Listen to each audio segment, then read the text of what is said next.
और आप खबर देहरादून से लेते हैं, जहां पर एक रेस्टोरेंट में रोटी बनाते समय उसमें थूकने का वीडियो आने के बाद कुछ घंटों बाद मसूरी से भी चाय में थूकने का एक वीडियो सामने आ गया।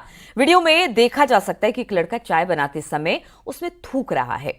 शिकायत के बाद पुलिस ने उत्तर प्रदेश के मुजफ्फरनगर के रहने वाले नौशाद और मसूरी के हसन अली के खिलाफ मुकदमा दर्ज कर लिया है और दोनों की गिरफ्तारी के लिए उनकी तलाश की जा रही है। तो देखिए, एक के बाद एक इस तरह के मामले सामने आ रहे हैं। मसूरी से इस तरह की खबर है, जहां पर एक वीडियो काफी वायरल हो रहा है। बताया जा रहा है यहां पर एक शख्स जो कि चाय की ठेली लगाता है, वो चाय में फूंकता थूकता दिखाई दिया है।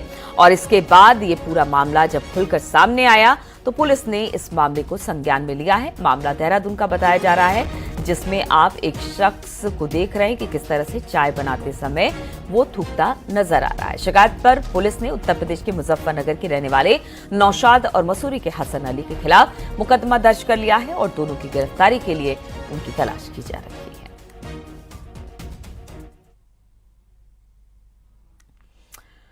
तो ये मामला मसूरी से सामने आया है, जहां पर रेस्टोरेंट में एक तरफ तो रोटी बनाते थूकने का वीडियो आया और अब उसके कुछ घंटों बाद मसूरी से भी चाय का ये वीडियो सामने आया, जिसमें वीडियो में देखा जा सकता है कि एक लड़का चाय बनाते समय उसमें थूक रहा है।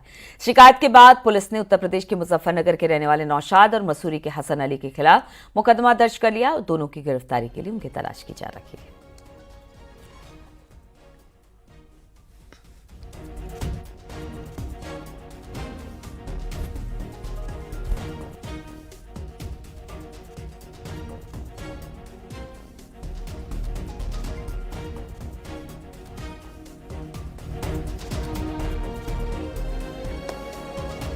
तो ये दो मामले हम आपको दिखा रहे हैं, जहां पर आप देख सकते हैं एक तरफ रोटी बनाया जा रहा है, उसमें थूका जा रहा है, उससे बनाया जा रहा है। ये वीडियो वायरल हुआ और अब ये दूसरा मसूरी का वीडियो है, एक देहरादून और दूसरा मसूरी। मसूरी में एक चाय वाला किस तरह से चाय की ठेली लगाता है, जब वो चाय बनाता है उसमें थूकता वो दिखाई दे रहा है। अब ये वीडियो संज्ञान में आने के बाद बताया जा रहा है कि इस पूरे मामले में कार्रवाई हुई है। तो दो वीडियो आप देख रहे हैं और अमूमन इस तरह की खबरें रोजाना ही आ जाती हैं, जब इस तरह से थूक कर या फिर गंदे तरीके से खाना परोसा जा रहा है या खाने का सामान परोसा जा रहा है। और अब ये दो तस्वीरें भी देहरादून और मसूरी से सामने आई हैं।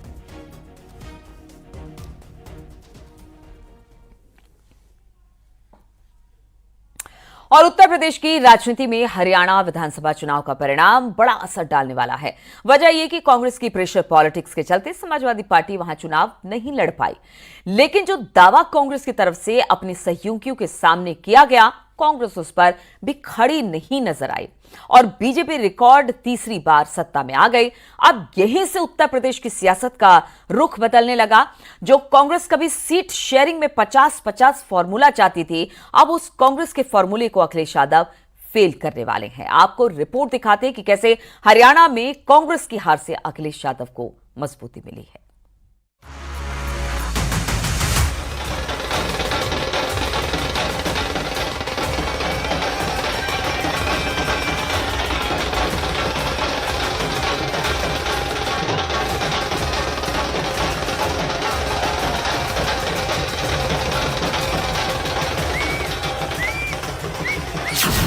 अब सवाल है, आज खुश तो बहुत होंगे अखिलेश, क्योंकि परिणाम भले ही बीजेपी के पक्ष में हो, जश्न भले बीजेपी कार्यकर्ता मना रहे हों, लेकिन इस बाहरी जश्न के अलावा अंदरूनी जश्न उत्तर प्रदेश में मन रहा है, क्योंकि हरियाणा में राहुल गांधी घुटनों पर आज पे हैं।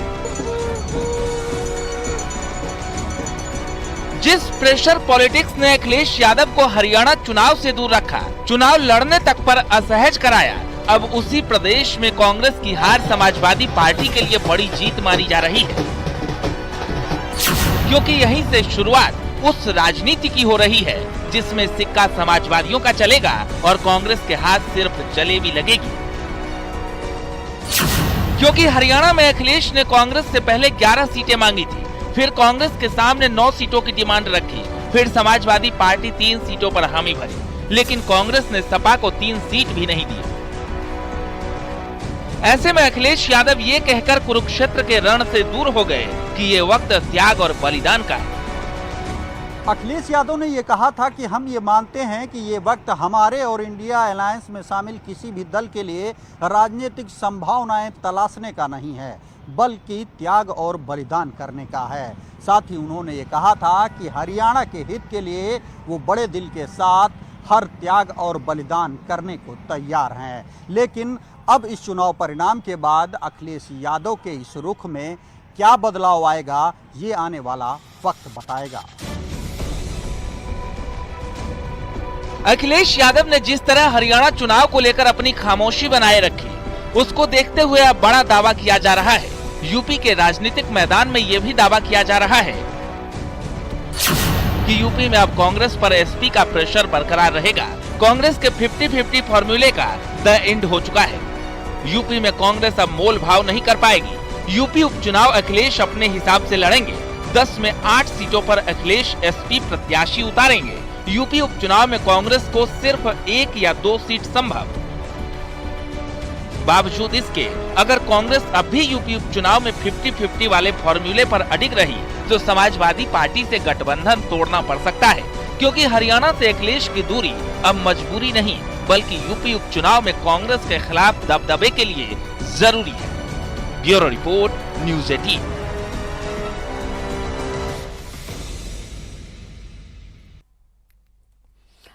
और अब बात सियासी जलेबी की, जिसका स्वाद भले ही कांग्रेस चख ना पाई हो, लेकिन हरियाणा में जीत के बाद बीजेपी जरूर जलेबी का स्वाद चख रही है। दरअसल जलेबी तब चर्चा में आई जब कांग्रेस ने गोहाना की जलेबी को राजनीति की चाशनी में ऐसे लपेटा कि इंटरनेट पर वायरल हो गया।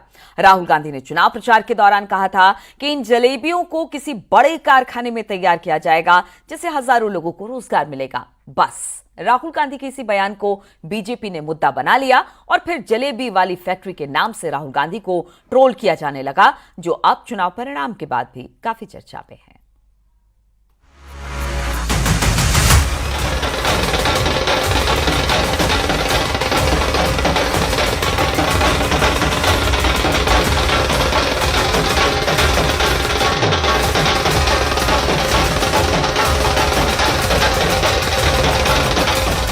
खाएंगे अब वो 85 जो खत्म हो गए, अब जलेबियां फटाफट फटाफट फटाफट फटाफट।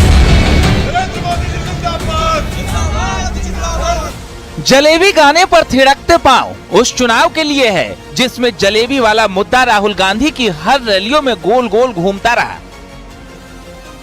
कि ये जो आपकी जलेबी है पूरे हिंदुस्तान में जानी चाहिए और उसके बाद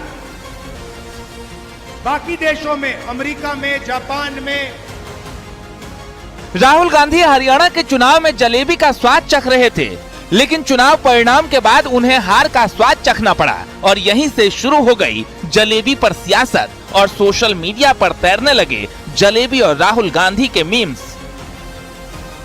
तो अगर इनकी जलेबी बाकी हिंदुस्तान में जाएगी, बाकी दुनिया में जाएगी, तो शायद उनकी फैक्ट्री में एक दिन 10,000, 20,000, 30,000, 50,000 लोग काम कर सकते हैं।